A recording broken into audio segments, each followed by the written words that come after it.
এবং তখন হাসিনা এবং বিএনপি ওয়াদা করেছিল কি জানেন, আমরা জীবনে কোনো দিন আলাদা হব না হুজুর।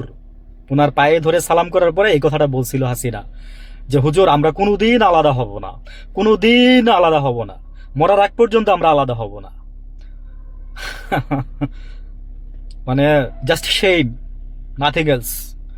আর চাটাচাটি করেন, করতে থাকেন, দেখতেছি মানে চাটতে চাটতে এই যে রকিব, যারে নাকি আপনার এই যে ইয়ার নিচে বসায় রাখছিল, হ্যাঁ, এটা আমি খারাপ দৃষ্টিতে দেখি না, ক্ষেত্র বিশেষ হইতে পারে, কিন্তু যেভাবে আপনারা নেতার পিছনে দৌড়ায় স্যান্ডেল ছিঁড়া ফালাইতেছেন, হ্যাঁ, মানে জাস্ট একটু দেখবেন তারেক রহমান। আচ্ছা, তারেক রহমানের কি আর দেখেন নাই আপনারা?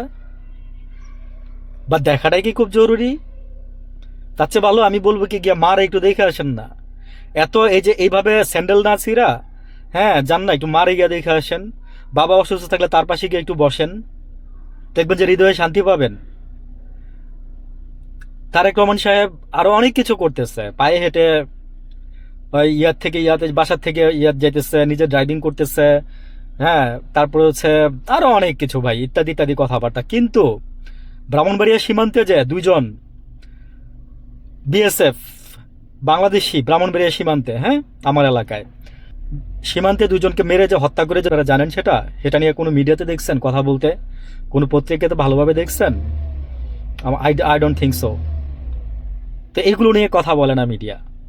তো তারেক রহমান কিভাবে অফিস যাচ্ছে, সেটা প্রোটোকল ছাড়া অফিস যাচ্ছে, আমি অ্যাপ্রিসিয়েট করি এগুলোকে, আমি এই এই কাজগুলোকে অ্যাপ্রিসিয়েট করি।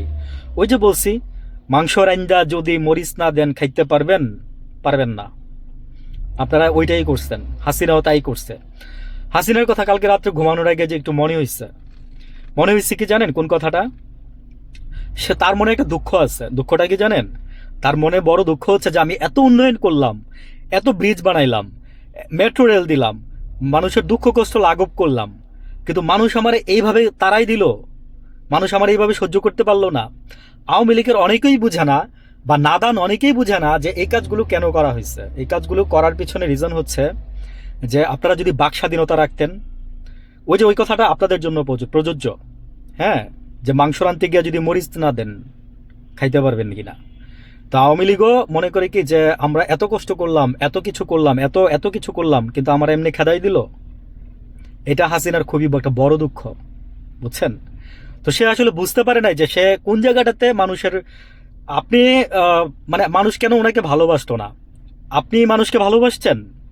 মিসেস হাসিনা, ভালো থাকবেন সবাই, আসসালামু আলাইকুম।